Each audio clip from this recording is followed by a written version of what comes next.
একটি গাছ একটি প্রাণ, তেমনই একটি গাছ কাটলে আমাদেরকে 10টি গাছ লাগাতে হবে। তো আজকে যে রচনাটি নিয়ে চলে এসেছি, বিশেষ করে 5 থেকে 8 পর্যন্ত এই রচনাটি লিখতে পারো। তো আমি অবশ্য খাতায় লিখে রেখেছি এবং তোমাদের সঙ্গে আলোচনা করব কিভাবে লিখবে। তো চলো, সো আমার ইন্ট্রোডাকশানটা দিই। তো আমি শান্তনু ফ্রম মুর্শিদাবাদ, আর আমার চ্যানেল টিচিং ডায়েরিজ শান্তনু। এখানে যাবতীয় বাংলা রচনা পেয়ে যাবে, আরও যাবতীয় সাবজেক্টের বিষয়ে এখানে আলোচনা হবে। ঠিক আছে, তো আজকে যে বিশেষ রচনাটি আমি আলোচনা করছি, ভেরি ভেরি ইম্পর্টেন্ট। এটি বিশেষ করে 5 থেকে 8 পর্যন্ত এসে থাকে। 8 বলে না, আরও 9, 10, 11, 12। তো তাদের আমি পরে অন্য একটা ভিডিও নিয়ে আসবো। ঠিক আছে, তো তোমাদেরকে প্রথমে আলোচনা করি। দেখো, ভূমিকা। একটি গাছ একটি প্রাণ, এই ছোট্ট কথাটির মধ্যে লুকিয়ে আছে আমাদের বেঁচে থাকার বড় সত্য। গাছ আমাদের পরম বন্ধু। তাহলে কি, গাছ আমাদের পরম বন্ধু। পৃথিবীতে জীবনের অস্তিত্ব বজায় রাখতে গাছের ভূমিকা অপরিসীম। গাছ ছাড়া বেঁচে থাকা কোনোভাবেই সম্ভব নয়। তাহলে ভূমিকাটা তোমরা এরকমভাবে এই ছোট্ট করে লিখে নেবে। ঠিক আছে, তো এটা দেখো, একটি গাছ একটি প্রাণ, এই ছোট্ট কথাটির মধ্যে লুকিয়ে আছে আমাদের বেঁচে থাকার বড় সত্য।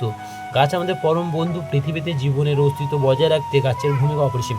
তাহলে জীবনে, আমাদের পৃথিবীতে যদি জীবের, অর্থাৎ আমাদের যে জীবন, সেই জীবনের, পৃথিবীতে যে মানুষজন আছে তাদেরকে বেঁচে থাকার যে অস্তিত্ব, সে হলো একটি মাত্র গাছ। তো চলো দেখো, পরিবেশ রক্ষক গাছ। তাহলে পরিবেশ রক্ষার কাজে যে আমাদের গাছ অনেক কাজে লাগে, সেটাই আমি তোমাদেরকে আলোচনা করব। এই একটা পয়েন্ট তোমাদেরকে দিতে হবে। দেখো, গাছ আমাদের অক্সিজেন দেয়, যা গ্রহণ করে আমরা নিঃশ্বাস নিই। তাহলে কি, গাছ আমাদের যে অক্সিজেনটা দেয় সেটা আমরা গ্রহণ করে আমরা নিঃশ্বাস নিই এবং বেঁচে থাকি।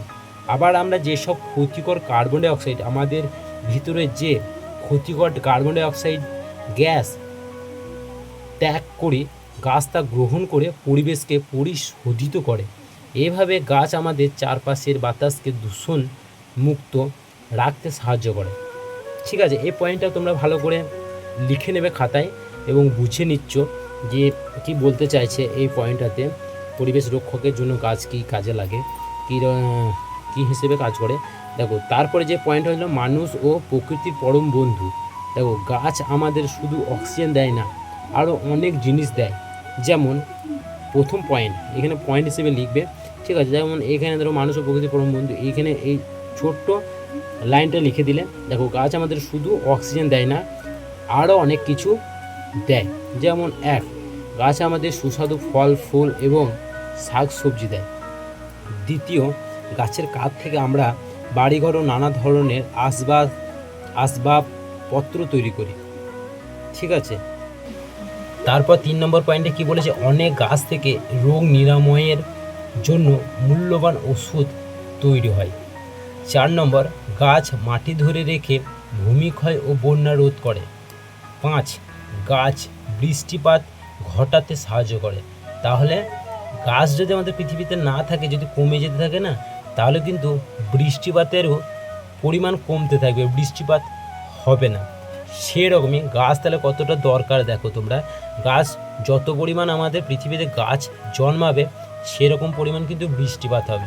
তাহলে গাছ বৃষ্টিপাত ঘটাতে অনেকটা সাহায্য করে, এই পৃথিবীর তাপমাত্রা নিয়ন্ত্রণও সাহায্য করে।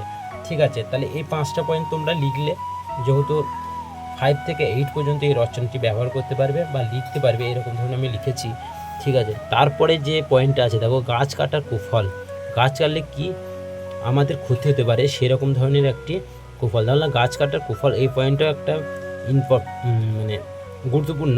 দেখো বলি, আজকের দিনের মানুষ তাদের নিজেদের স্বার্থে ও প্রয়োজনে নির্বিচারে গাছ কেটে ফেলেছে।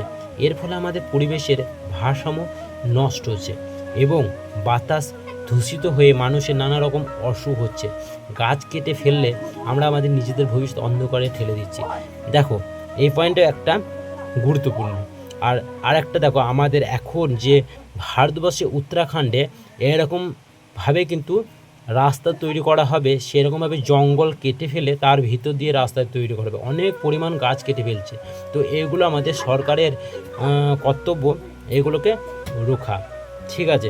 তো দেখো এই পয়েন্টটাও, গাছ কেটে ফেলে আমাদের অনেক বড় ক্ষতি হতে পারে, আমরা কিন্তু নিজেরা নিজেদেরকেই অন্ধকারের মধ্যে ঠেলে দিচ্ছি, এই পয়েন্টটাও কিন্তু ইম্পর্টেন্ট, ঠিক আছে। দেখো তারপর উপসংহার, এই উপসংহারটা কিন্তু প্রত্যেকটা রচনার ক্ষেত্রে যে রচনায় লিখবে তার জন্য সঙ্গে কিন্তু এই উপসংহার লাগবেই।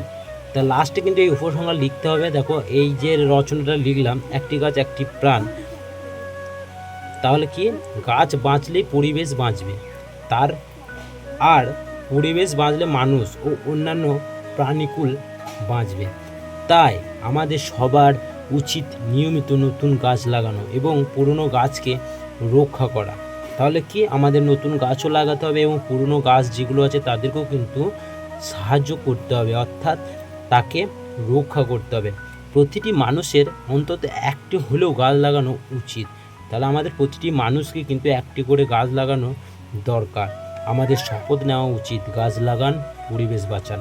তাহলে রচনাটা তোমরা ভালো করে বুঝে নিলে, এবং আমি দেখো পুরোটাই দিয়ে দিলাম, মানে খুবই আস্তে আস্তে বুঝিয়ে দিলাম, আর এগুলো কিন্তু নোট করে নিতে পারো। তো আজকের এই রচনাটি কেমন লাগলো আর তোমরা কী ধরনের রচনা চাও সেটা একটু কমেন্ট করে জানিও। আমি পুরোপুরি পরের নেক্সট ভিডিওতে দেওয়ার চেষ্টা করব, না হলে কিন্তু আমি অন্য কোনো রচনা তো দেবই। তো চলো, দেখা হবে নতুন ভিডিওতে।